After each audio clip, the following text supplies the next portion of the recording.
Om Namo Narayana. Welcome back to our two-part look at Sadhguru's prediction that the Kali Yuga ended 2,000 years ago and that the Kalki Avatar will be coming in, I guess, the near future sometime.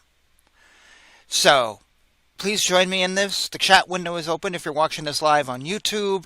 And let's investigate this further with all the videos that I could find related to him discussing this theme. So, here we go.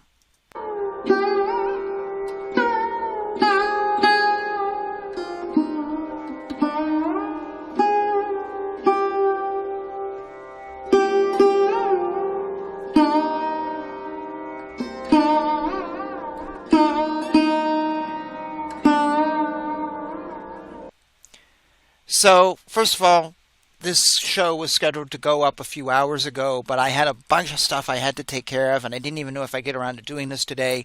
But I accomplished my work, so I'm sorry if you had this on your calendar and then you saw it wasn't listed on YouTube. Things like this happen. Also, last week, I looked at Sadhguru. We looked at 4 videos. I wasn't feeling so good, so we didn't get to any more. And he said that the Kalki Avatar would be returning on a white-winged horse who we can see when we look up at the stars. Also, that the Kali Yuga ended 2,000 years ago. Some, 14,000 years earlier, something like that. And I totally was like, you're killing me, man. You're making this up. And I said it in the moment. I did a little bit of research in the moment. And I couldn't find anything that validated what he said other than just being him making stuff up. Well, in the week since, I did a little more research, and guess what I found? Nothing. Not a single thing to validate any claim he has. So this winged white horse, which is Pegasus in Greek mythology, I find no reference to a winged white horse in Hinduism. No reference to the Kalki Avatar riding a winged white horse. Actually, everything I found shows the Kalki Avatar riding a white horse that can go anywhere, but it's not winged. Now, in Greek mythology, there is a winged white horse, and that is what we see when we look up at the stars. But that is one religion and one culture. I really don't believe the Vedas 1,000 or so years earlier had the exact same belief in the exact same astrology, but just forgot to write about it. So they have a completely different astrology, and the stars look different, but they just happen to forget that it's actually a white horse. And they actually have a white horse in the scripture, but they just happen to forget to mention that. No. He also said that the Kali Yuga ended 2,000 years ago, the assumption being when Jesus was around, which made the Kali Yuga like 2,000-3,000 years, and that's it.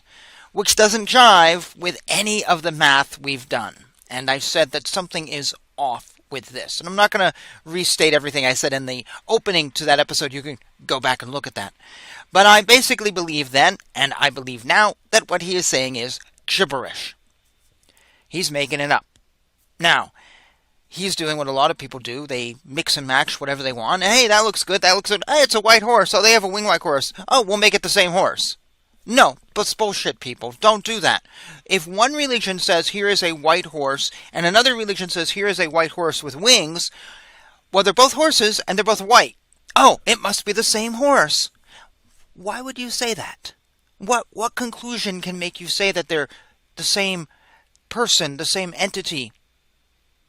Because one of these is actually Garuda in a manifestation. The other, it was born of like Zeus or some god. So they have two completely different backgrounds. They have two completely different histories. They have two completely different deaths or events or whatever.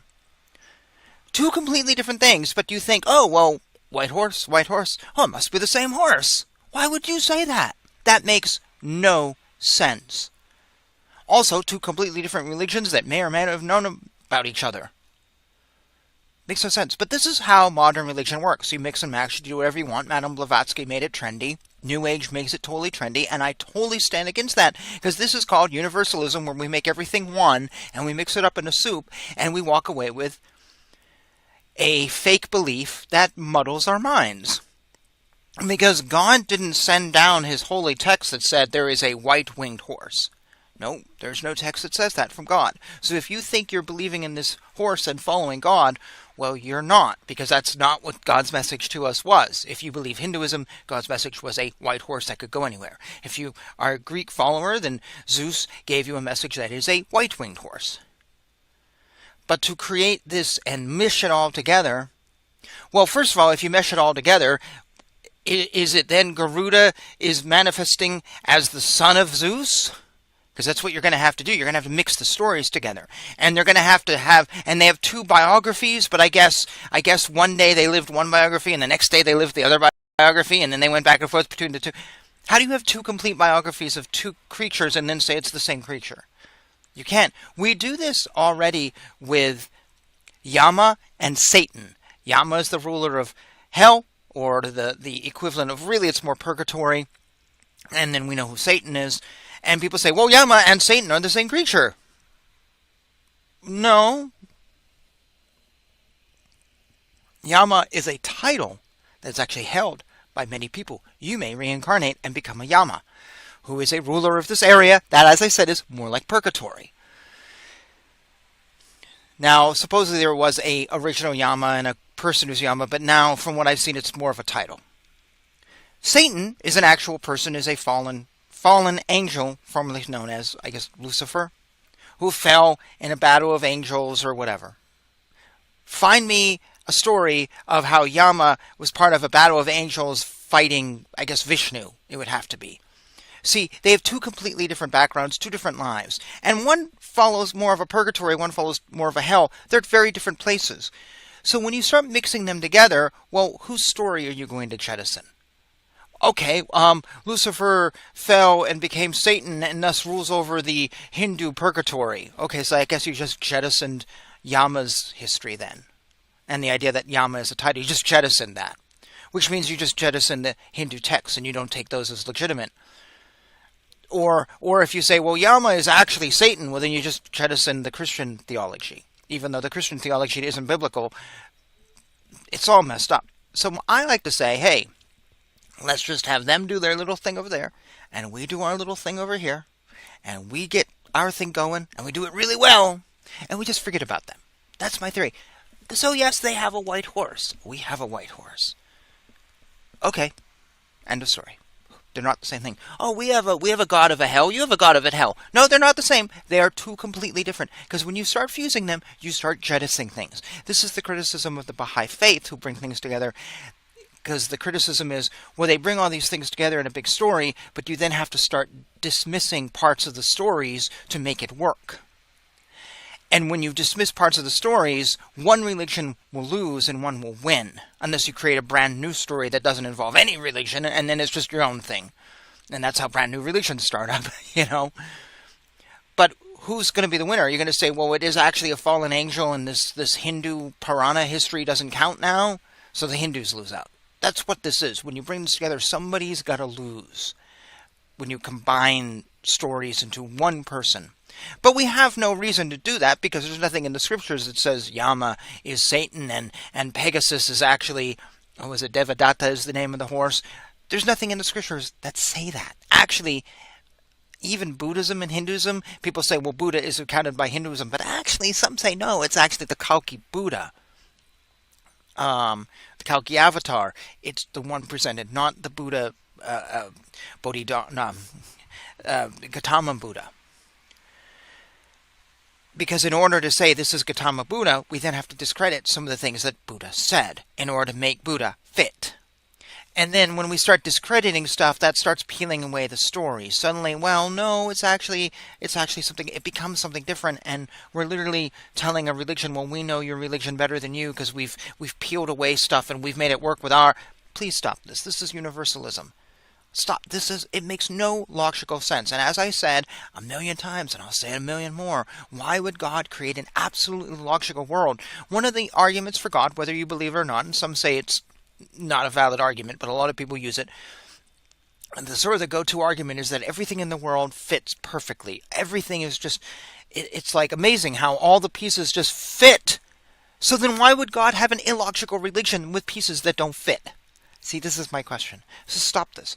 So I did this research. I could find nothing really bringing together Greek and Hinduism. Now, there might be,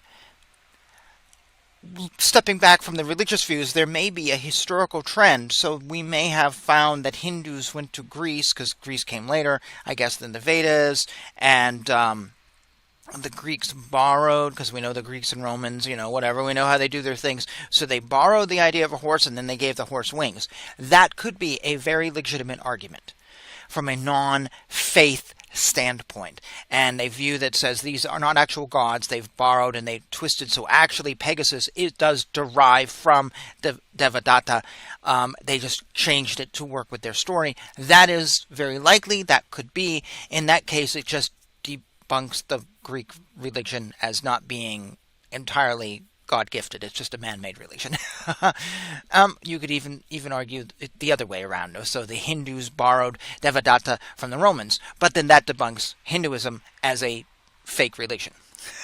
Because it's man-made. They borrowed something from someplace else that didn't work. They put it in, they incorporated it. So you see what happens when you start doing that. When you start using this, your whole faith is going to go out the window, because you're going, well, this isn't really this is man-made after all, and if it's man-made, then it's not godly, and thus the texts that say it's godly aren't really quite.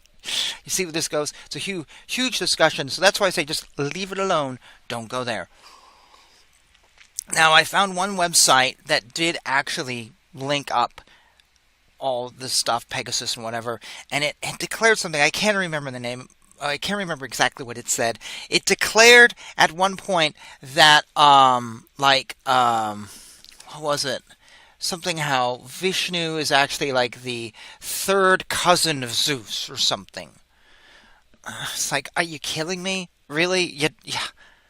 Where did you get this? Well, show me the scripture that says, Zeus is the third cousin, and they had all these gods of everything. It was like an episode of Supernatural. It was all mixed up in a mess. And that's just someone's made something up because they want to connect this up. But show me the scripture. Show me the scriptural references. And if you say, well, the scripture doesn't matter, then you actually throw out a lot of stuff, because that's where we get our information about these people, is from the scriptures. The white god of the Kalki Avatar is mentioned in the Puranas. If you say, well, the Puranas don't really matter, then how do we know anything about Kalki Avatar? How could we trust them at all? And in that case, what do we have? We have nothing. You see where all these things start going logically? Everything starts falling apart into a sense of, what do we have? Nothing. So I did my look, and I found nothing. If you can find a scriptural reference to a white horse with wings that we see in the sky astrologically, and that is it's a Hindu thing, a Hindu scriptural reference, please show it to me. I will say I am completely wrong. But I want a scriptural reference. I don't want just some person's book. Oh, I'm just a guru and I wrote this book and I say it. No. I want a scriptural reference.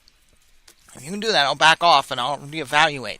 But without a scriptural reference, it's just, to me, gibberish. That's my huge rant. You know what we're walking in today. It's going to be hot and I'm going to be frustrated. The chat window is open if you're watching this. I'm going to now rearrange my living room. We've got a bunch of videos today of mix and match of sizes from, what was that, 10 seconds long? Really? Oh, sorry. That's a photograph. That's the photograph I use for placeholder. So we have 1 minute, 4 minutes, and so we're going to be here for a little bit of time, and we'll get through all of these. Hopefully they're not too repetitive like I saw last time. Whatever. This is, between this and the other 4 videos, this is all I could find related to this theme discussed by Sadhguru. If there's other videos that I have missed, and it's likely that I've missed them, and they're in English, kick me an email, and I will watch those again. Doesn't mean I'm going to change my mind. It does mean that I'm willing to do my research. I'm willing to watch everything, because I want to give them the fair shake. And to watch everything is the only way I know of doing that. So here we go. We're just going to start with the first one and go through them. So here we are. So the question is, can there be a Ram Rajya, a word we're hearing so often now, with Kali Yuga? There's Frankly, no better person to answer that question than our guest today, Sadhguru Jaggi Vasudev. Again, the chat window is open, so feel free to chime in if you're watching on YouTube. Someone who has broken the internet several times before, 4.5 billion views on YouTube in 2023 alone, which is an incredible feat.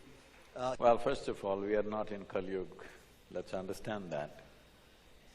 This whole Kali Yuga thing is being repeated because at the end of Kurukshetra war…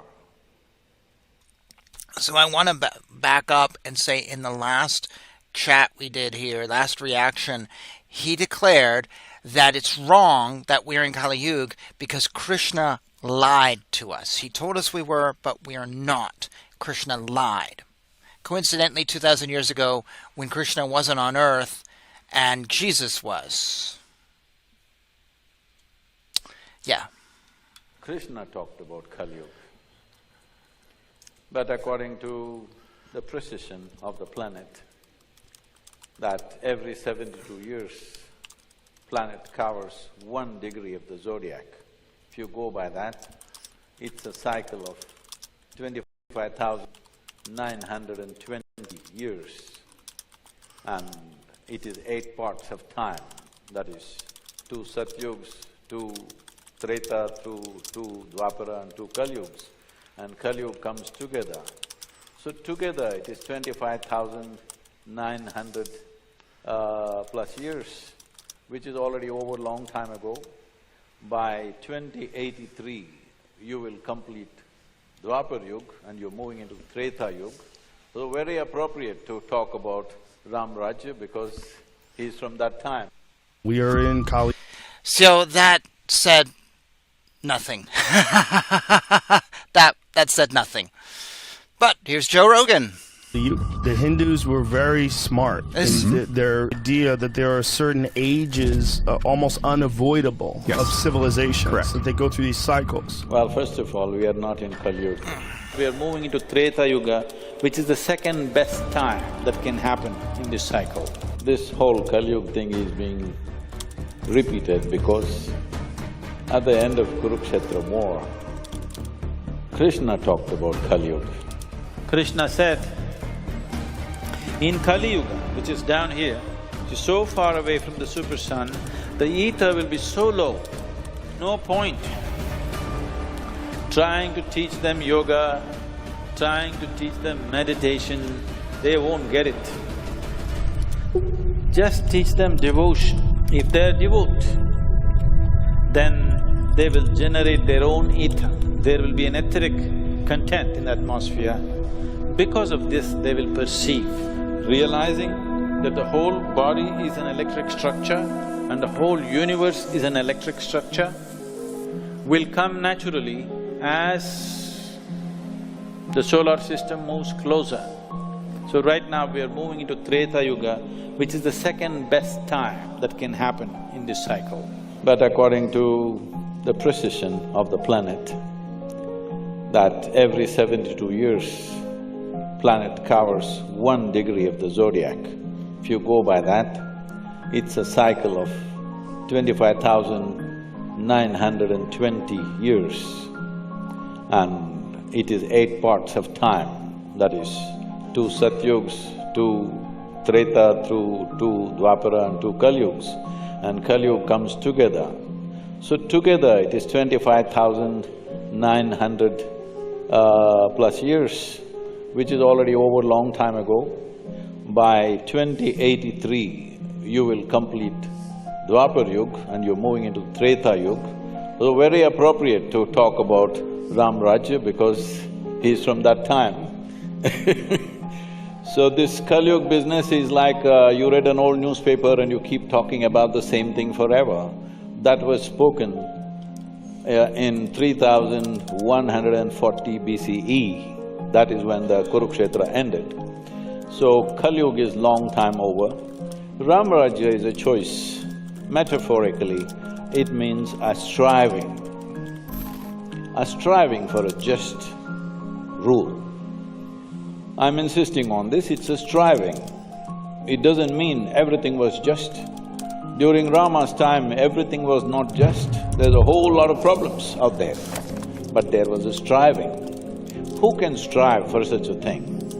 It's very significant that we don't refer to him. I know, of course, some people out of their love for him call him Lord, but generally he is referred to as Purushottama.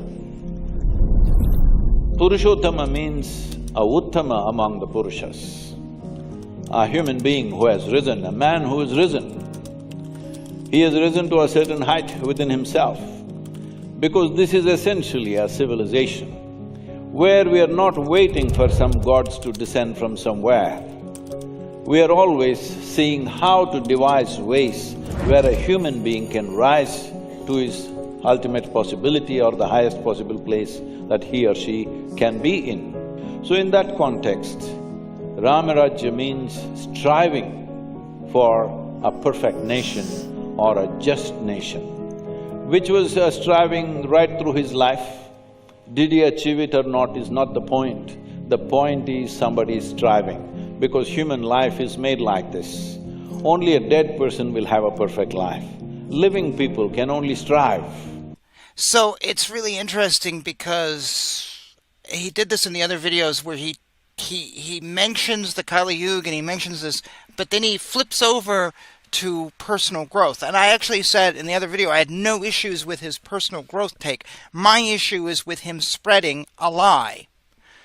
Someone accused me of, well, you know, don't criticize people unless they're going against Dharma. He is not spreading a lie going against Dharma, and he is spreading a lie about the Kali Yuga, I believe. He also is not validating this lie with any sense of evidence. I feel there's a problem with that. I feel there's an issue with that. When we have this great guru who's literally making up a religion and spreading a lie, are we supposed to sit back and go, oh, sure, fine. Yeah, he says some nice things, so it's okay. No, there's something wrong with that. We shouldn't accept that unless we want our religion to shrivel up and turn into something completely different. Also, it would be hypocritical for us not to call him out at the same time as we call out American yoga people who suck the soul out of yoga. You see, there's not much difference here. But he's not saying anything. I am holding back on criticizing any talk that isn't directly related to Kali Yuga here, because that's the point. He keeps getting off the topic because he's made this thing up, but he doesn't have a full theology around it. If the striving stops, that's a dead life. So we are talking about striving for a just society, not a perfectly just society. Such a thing never happens. Yeah, okay. I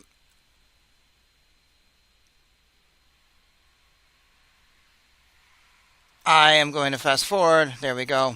The Kali, which means the age of darkness, in the cycle of the solar system, not in the cycle of the planet. In the cycle of the solar system, it does a cycle in 25,920 years. In this, if you divide it into half, there are 4 yugas and 4 yugas, totally 8 yugas. Only the Kali and the Sat are coming together, paired together, 2 Sat yugas, 2 Kali yugas. But the other 2 yugas, the Dwapar Yuga and Treta Yuga, are separated by Kali and Sat yugas. Now this is… the yuga that we're talking about is significant because of the distance that we create between the solar system and the sun around it is going around. The further away that it goes, the intelligence of the beings here. So Kali Yuga is a time there is maximum distance.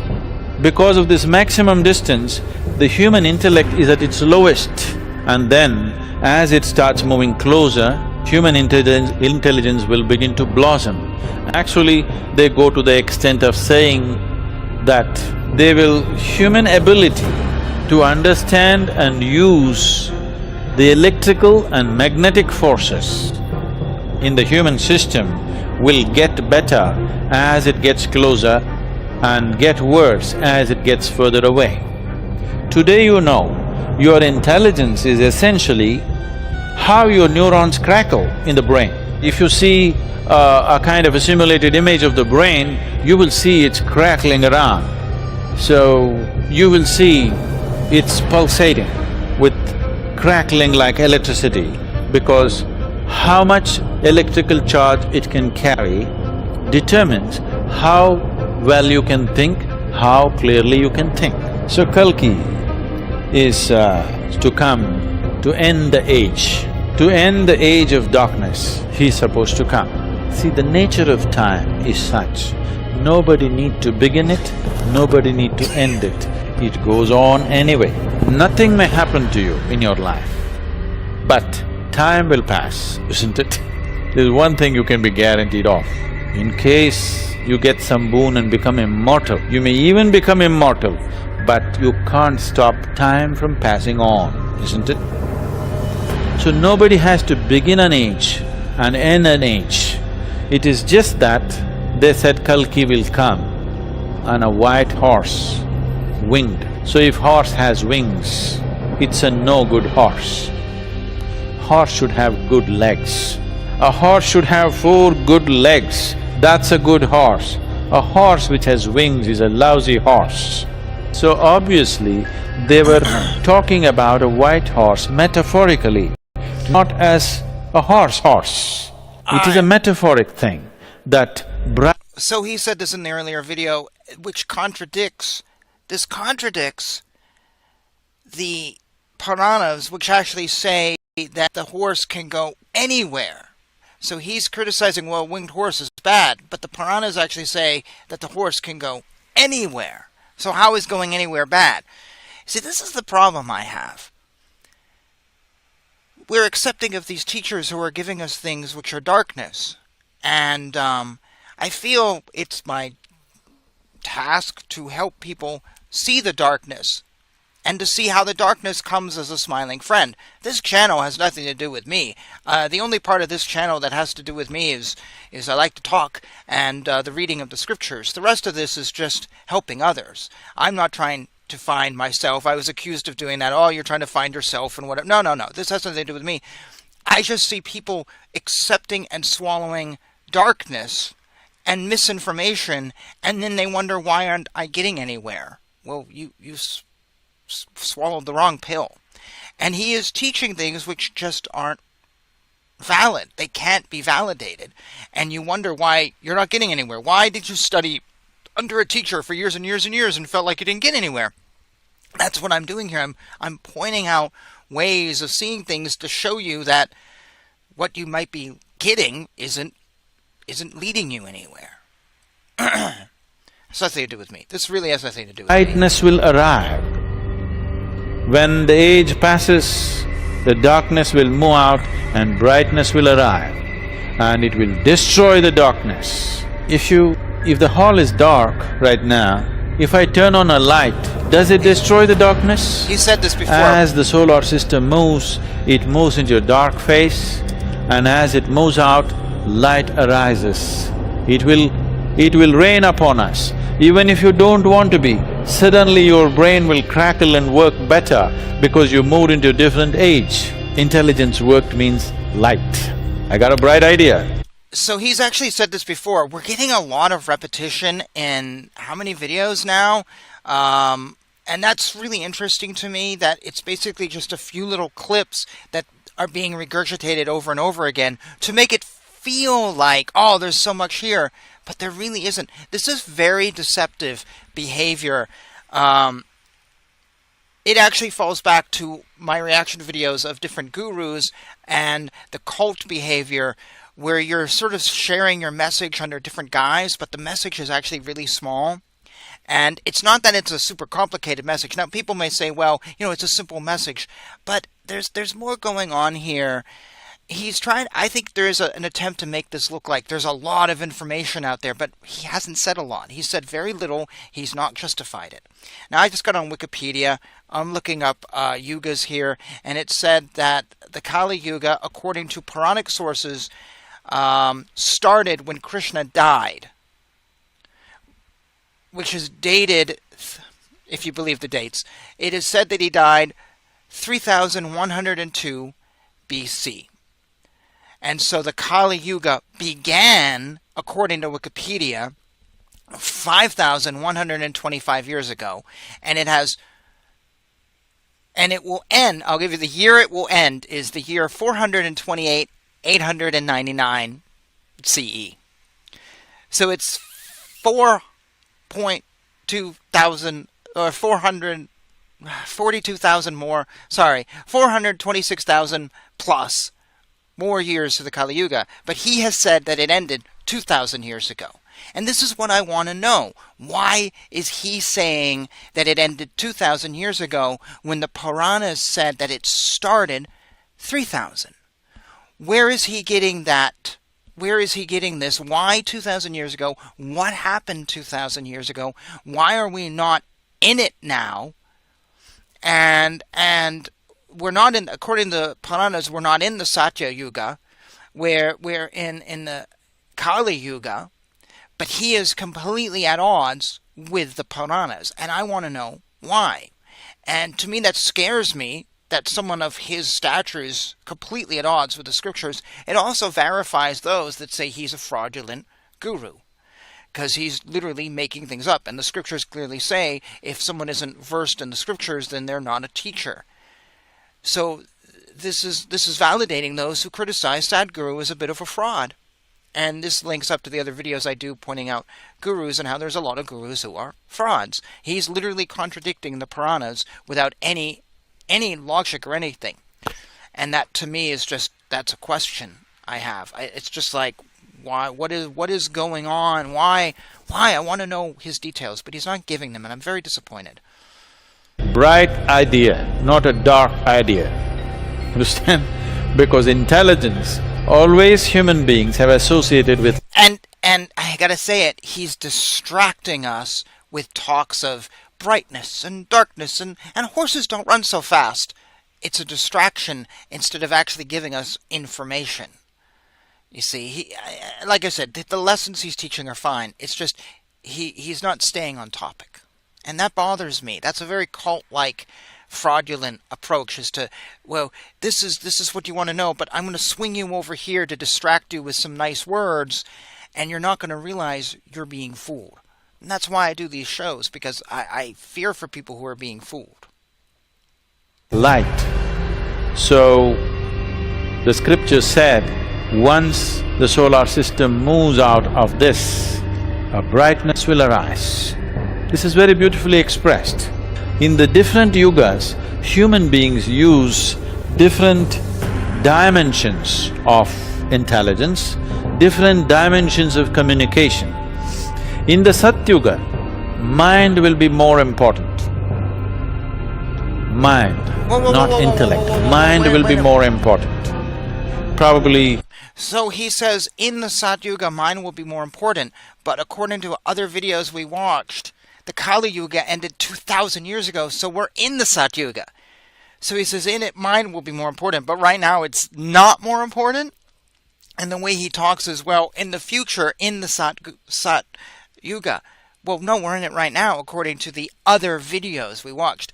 So you can't see this from your side, but the name of the video is Sadhguru Prediction, Who Will End Kali Yuga in 2024. And so, essentially, is this video saying that the Kali Yuga is going to end in the next couple months, because it's August? But even though he's already said it ended 2,000 years ago in another video? See, when you contradict yourself like this, that doesn't really sound… You see who you're following? This is a questionable teacher. So it ended 2,000 years ago, but it hasn't ended yet, and it will end sometime between now and the end December 31st. And it's August 31st. Okay? So it's going to end in a couple… So we have September, October, November, December, 4 months left for him to be valid. But it already ended 2,000 years ago. The Sadhguru will start in January, but we're already in it. I find it hard to say that, this is why Sadhguru tells you not to read the scriptures. This is just logic. I'm just using logic, and I think that is one of the things we throw out the window when we deal with religion and spirituality is logic. But why do we throw it out the window? We shouldn't throw it out the window. We're never going to get anywhere if we throw logic out the window. And I want you to get everywhere. This is the only culture where we make a distinction between mind and intellect. Today, modern scientists have started doing it for the first time in the last decade or so. Otherwise, mind was just one thing. So, the mind will be the main thing of communication and living. That is, if I want to say something to you, I don't need a microphone, nor do I have to shout at you like this. If I think about this, you get it. In Satyuga, people barely spoke because mind was the means of communication. Everything that had to be done was just done mentally. So never mind, Shambhala, the mystical birthplace of Kalki. What? The word Shambhala. Microphone, nor do I have to shout at you like this. What just If I happened? think about this, you get it. In Satyuga, people barely spoke because So we've already mind was done- the means of communication. Everything that had to be done was just done mentally. Shambhala. Okay, this is weird. This looks like a second video. Also, he talks about I gotta make the point. I'm trying to figure this out. He talks about eight yugas, even though everyone talks about 4. If you believe the 8, then it is possible we've been through the Kali Yuga before, and it did end at one point. But supposedly to everything I've read, we're in it now. So even if it ended before, we're back to it. You see, this is the contradiction. Now, I don't know what we're watching. Maybe there's a second video that got uploaded here. The mystical birthplace of Kalki. Oh, okay. The word This is weird. Shambhala is a Sanskrit word that means place of peace or place of silence. It is a kingdom that is said to be located in the Himalayas. According to legend, it is a land where only the pure of heart can live, meaning those who have achieved enlightenment. Accordingly, the kingdom of Shambhala is a place where love and wisdom reign and where people are immune to suffering, want or old age. Shambhala is said to be the land of 1,000 names. It has been called the Forbidden Land and the land of white waters, the land of radiant spirits, the land of living fire, the land of the living gods, and the land of wonders. Some Hindus call it Aryavarta. The Chinese know it is Hasitang, the western paradise of Hasi Wengmu, and to the Russian Old Believers, it is known as Belovoid. But throughout Asia, it is best known by its Sanskrit name, Shambhala or Shangri-La. The Vishnu Purana and Srimad Bhagavad Purana mention Shambhala in several places. In one passage of the Vishnu Puran, it is described as a blessed land that is located in the north. It is said to be a place of peace and prosperity, and it is ruled by a wise and benevolent king. Srimad Bhagavatam foretells the birth of Kalki, the Lord of the universe, who will appear at the conjunction of 2 yugas, when the rulers of the earth have degenerated into plunders. Yeah, I have no idea what that was. I just let it play. That was... These were called the dark ages because human beings did terrible things to each other. In which yuga you are determines how much etheric body. They're still talking this is Kali Yuga because Krishna said it's Kali Yuga. But how we create the next step or how the next generations live is determined by us.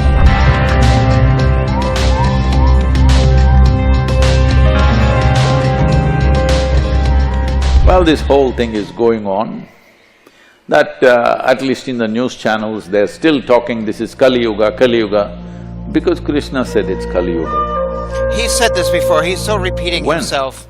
5,124 years ago. Okay, that's right. So since then, the cumulative aspect of Kali, which lasts for 2,592 years, is over, And Dwapara is also 2592 years. That will get over sometime in 2082. That means another 58 years, is it? 58 years. Nearly 60 years. If you live for another 60 years, you will see Treta Yuga. This doesn't mean on one day it'll become Treta. See, when we say winter, it doesn't mean one fine day it's winter. It happens. Summer, it's not like one day suddenly it became summer, it slowly happens. So what you're calling as yugas is a kind of a larger season, larger scape of seasons. In these seasons, in winter, trees are one way, animals are another way, in spring they're another way, in summer they're another way. Similarly, life on this planet will be different ways in these different yugas because this is a super seasonal system. So Kali is a time when we are furthest end of the elliptical cycle. Because of that, there are many ways to look at it. One important thing is, see, among the 5 bodies or the 5 layers of bodies that we carry, particularly with reference to human beings, the physical body or Annamaya Kosha, mental body or Manomaya Kosha, energy body or Pranamaya Kosha, and Vijnanamaya Kosha or the etheric body. He's said this before. We're getting into repetition here. I found a website where someone actually traced the different yugas and found that the Kali Yuga will end next year. So not in 2024, as the video said, but in 2025. It'll end next year. And then we're going to have 300 years of transition, and then we'll go into the next yuga, of which he said nothing about. Yeah, this is why I said in the earlier one, I don't believe prophecies of end times. I just don't. I don't think they're legit. We're going to keep watching this just because I want to see all the videos. I'm just waiting for new information coming from him. But we are in so much repetition of just a few little things here. It's very, very deceptive. I find it very fraudulent on some level. And it makes me question him as a teacher. The question is always about how much Annamaya Kosha do you have? How dominant is your Annamaya Kosha, or how dominant is your Manomaya Kosha, or how dominant is your etheric or Vijnanamaya Kosha. Accordingly, you will function. So these seasons in some way determine this. One can see in the 4 seasons that we see, in this country, at 11 degrees latitude, you may not notice it so much, but it is there, only because they noticed it. Tamil Nadu has Margali Masam and Magha Masam, various other… across the country, everybody recognized that month as a low-spirited month, and so people are doing things to enhance themselves. But if you go to temperate countries, significantly different between winter situations and spring situations, phenomenal difference. You can't believe you're in the same world. If you go in the winter, like everything looks like it's the end of the world. Spring comes, boom, everything is back. So, at least in this part of the hemisphere or the northern half of the hemisphere, it is like this. It is reverse in the southern hemisphere, but the same things happen. So similarly in the super cycle also the same thing happens. But in terms of human beings, whether your physical body is dominant or mental body is dominant, energetic body is dominant or etheric body is dominant, depends on where these regular yearly cycles are also like that to some extent, but the super cycle decides a lot more. In which yuga you are determines how much etheric body. This does not mean it's a determining factor, absolutely. It is not an absolute, it is an influence. You can be in any yuga and be fantastic. You can be in any yuga and be a mess. This experience of all this is not a question of you being good or bad or you being… people are going about saying… See, the moment you have prejudice about something, somebody becomes a sinner and somebody becomes a saint. How does this happen? You set some values. If somebody cannot live up to that, they are sinners. If somebody can live up to that, they are saints. But these values keep changing from geography to geography, age to age, time to time, they're changing. That's not the important thing. The important thing is we understand that as we sit here, we are who we are as a consequence of what we are doing within ourselves. Now the question is only, is what we are doing within ourselves happening consciously or unconsciously? If we are doing it consciously, the consequence would be the way we want it. If we are doing it unconsciously, the consequence is random. I'm sorry, And the random consequence may be sometimes very painful, my point was to see what he said about the Kali Yuga and the Kalki Avatar. I've been very disappointed about that. I said last week that I didn't want to do a review of just his general teachings. I'm pretty much focused just on this one little point. And so I don't… To sit here might be interesting to you, but it's not where I want to go, and I have more videos to watch. So I'm actually going to fast forward through some of this to find something that talks about the Kali Yuga. And if he doesn't, then we're just moving on to the next video. I'm sorry. I'm not here to share. I'm here to react to certain things, and I'm very focused on this one topic, and he likes to get off topic. And I have nothing to say, and I'm trying not to say anything. But that's not the point here. So I'm going to fast forward, if you'll excuse me. My apologies. sometimes. So, these aspects are not absolutes. And But I will pull that volume down so I don't hurt your ears. Well, during the Kali Yuga, Oh, good. which ended 2000 plus years ago, I can't. these were called the dark ages. Because human beings did terrible things to each other. This must be the video. This must be Not from only what the did other video terrible was things, taken they from. did it large scale. That doesn't mean we did not do terrible things in Dwapara Yuga, we also did. But still, it is not the norm, at least we know it's wrong. That's a big difference. If you're doing something terrible, at least you know this is not the thing to do. You think that's the right thing to do, then it's a different case because there's no room for correction. That will become the way of the world itself, which is what it was in the past. Many things that we think is impossible that human beings can do were normally done in the past and accepted as the right thing to do. So, we are just close to Treta Yuga, we don't have to wait for it. See, it didn't wait, it's not yet summer, but already it's making us sweat. Why don't we also be one step ahead of times? Hello? I can't. So this is why it's very important. Whether the previous generations put the foundation for something or not determines how much the next generation will build. It's how I'm people moving build forward, palace sorry. that will be built on things. But please look at it.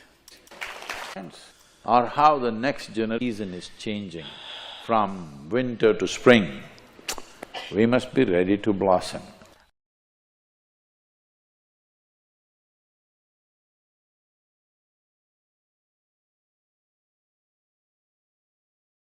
Okay, he's mentioned this before and I didn't think of it. Is he saying that our intelligence is low because we're at a maximum distance from the sun? Is that what he's saying? That's the visual.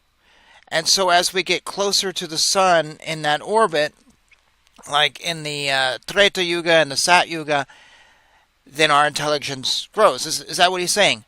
Okay, that's not astrologically I mean, that's not correct. Because according to this, the Kali Yuga lasts for no, we go around the sun once in 24 hours. And as we're doing this, if this is the sun, my bookmark, we're going around at 24. That's how we get our days. We're not doing big loops and back and big loops and back. And it's not that our orbit is increasing up, because then we'd hit Jupiter, I guess. Or I don't know. No, that's not how it works. We're not doing huge loops. The only way for him to make this point would be to say, okay, our loop is not a total circle, and it may not be actually a perfect circle. I think there is something. But the only argument you could say is like for a few hours in the afternoon, our intelligence is lower. But then at night, I guess, whatever, we're okay. And then, mornings are bad. That's as much as we can. But to say that we're doing this for thousands of years, I'm sorry, I'm not the best when it comes to astronomy, but I'd love to have someone who is sit down and explain how this is exactly scientifically accurate. If this is accurate, then how do we have days? Because it would throw the whole day thing off if we're out way here in the space for like 1,000 years and we're back. We'd have no days. Our days would be 1,000 years long. Are they 1,000 years long? And what I think of as a day and a night actually isn't a day and night, so he's completely rewriting this. Is that what he is saying? If that's what he is saying, he is teaching fake science. We proved that he's making up stuff, and to me, that is bad. That is a bad thing. He's spreading lies and stuff to people that feel good. But that's not what religion is. Religion is not about feeling good. Because we could just do anything we want and say anything, and whatever makes us feel good is that. But that's not why we turn to the scriptures. We turn to the scriptures because they're heavier than just our feelings. We feel there's something profound in them that we can't get to because our feelings aren't there. We need more. Feelings are so transient. We turn to the scriptures because we feel that there's something bigger in them. But he's giving us something that is whatever. I'm sorry, this is just... this doesn't make sense. If he is teaching this, then he is not teaching Hinduism or Sanatana Dharma. He's teaching something completely different. It's his own creation. Now, which he has borrowed from different things, and now he is spreading it under the name of Hinduism, and he's spreading something that's not true. And he's teaching people something that is not true. And not truth doesn't get you God enlightenment, because if it did, all the Scientologists would be enlightened, and so would all the Jehovah's Witnesses and all the Christian Scientists. They'd all be walking around enlightened. Are they? I'm going to watch a little more. I don't know if I can keep doing this. I don't trust Sadhguru's science. I'm on Reddit right now, and Reddit is full of people who have whatever. I have issues with Reddit, but I just wanted to read some other. I was criticized for, well, I'm calling him out. He's doing good things, and I was told I just needed to relax, and since obviously I'm having issues with God here, and no, this isn't about me. This is about I have high energy because it's YouTube. It's more interesting to listen to me talk when I have high energy than when I'm just sitting here kind of like this, and I'm just no. And as for me, this isn't about me. This has nothing to do with me. If I wanted to discover God, I wouldn't do a YouTube channel. I would read my books. This has nothing to do with me. This is about people out there and bad information. But there was an interesting comment on Reddit. Someone posted the video of him saying the Kali Yuga ended, and the responses were just making me laugh. One person says, this interview has made me stop following this guy forever. Someone else says, the funny thing is oh God, where was it?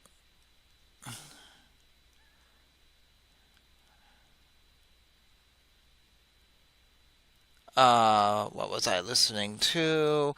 This guy goes against everything in the Vedas. He's a reverse cycle guy, so he believes the yogas go one way or another. Someone else says, he goes, actually, the literature gives different definitions for the yugas, and that this is just his interpretation, which might be very much, it could be legitimate. I'm just, it's just interesting. I find it interesting to see what other people are saying. God, where was the comment? I really liked this whole reason Oh, here it is. He is wrong, and his opinion is against Dharma and Shastras. You can reject his opinions. He isn't any guru from any Vedic authentic sampradaya. Wow, that's heavy. That's kind of where I'm falling from. Or I'm falling into.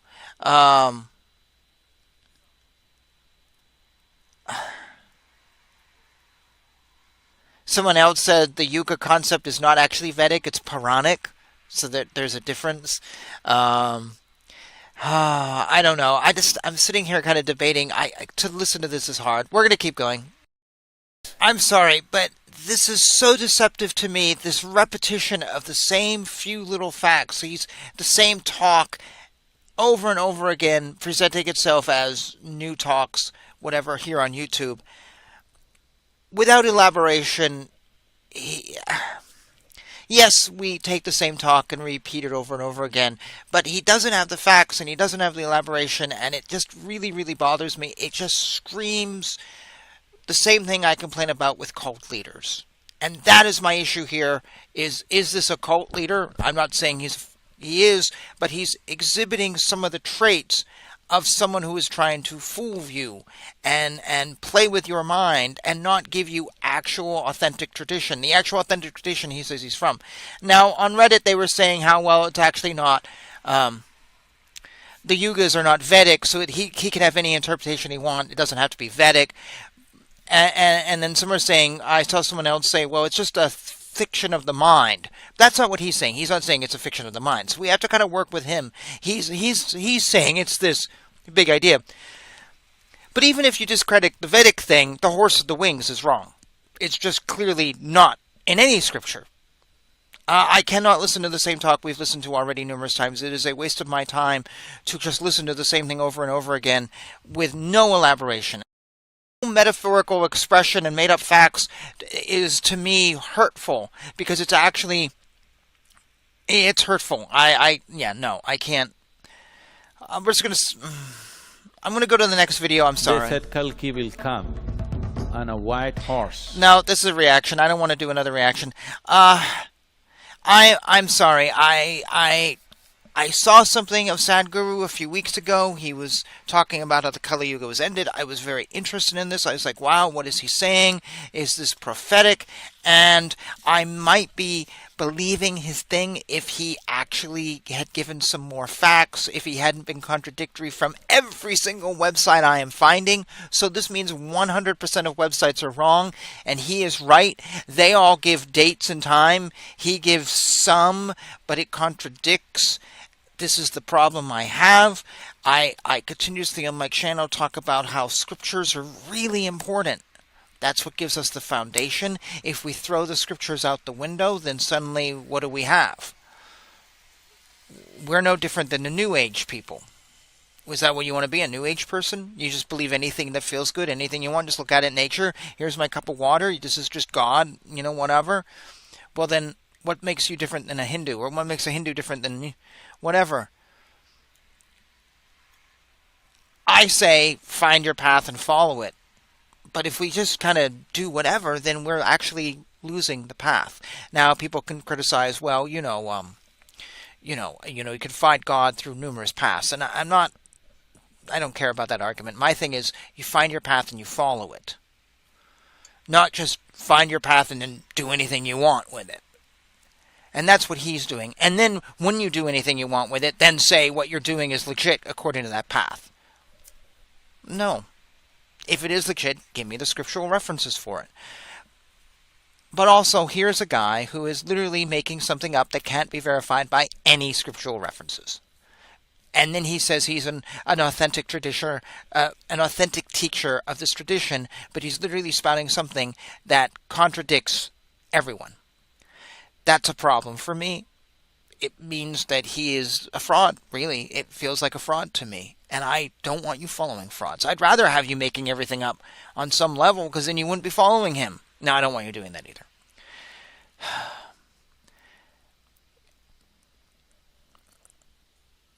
I see a lot of darkness in this world, and a lot of people following teachers and things, and going down dark avenues, and getting lost, and getting confused, and getting hurt, and getting discouraged. And that's why I started doing this live show.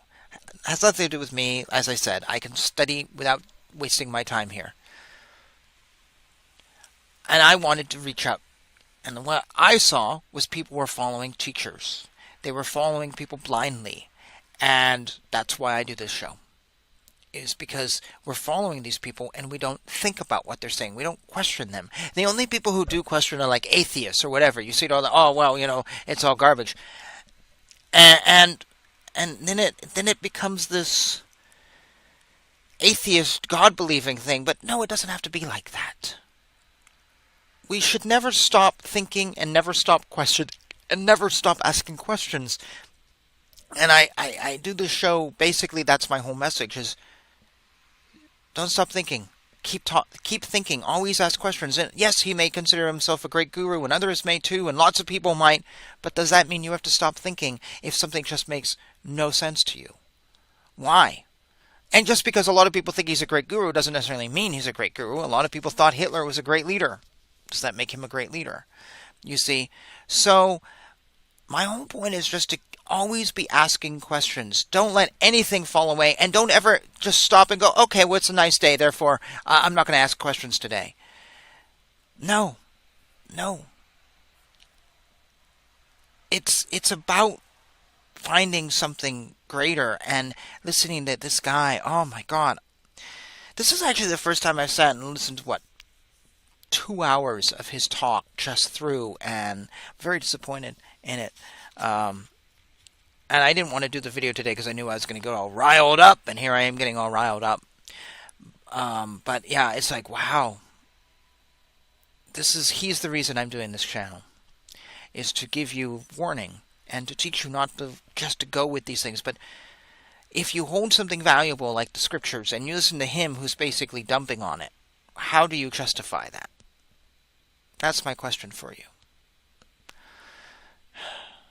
So I'm going to end this here. We're just going to call it a day. I am not going to sit through this young man who's doing a reaction. We're just going to let it go.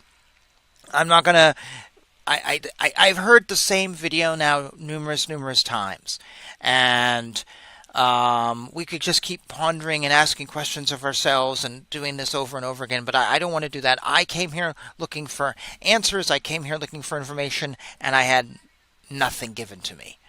And so I'm going to walk away going, whatever he's selling, I wasn't buying.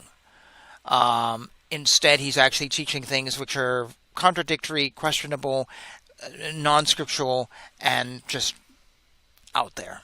And not that I have all the answers, but I'm asking questions and I'm not getting any answers from him on any of these things, of any of the stuff I've put out. So I'm calling it a day on this. I'm saying that he's teaching something that is questionable.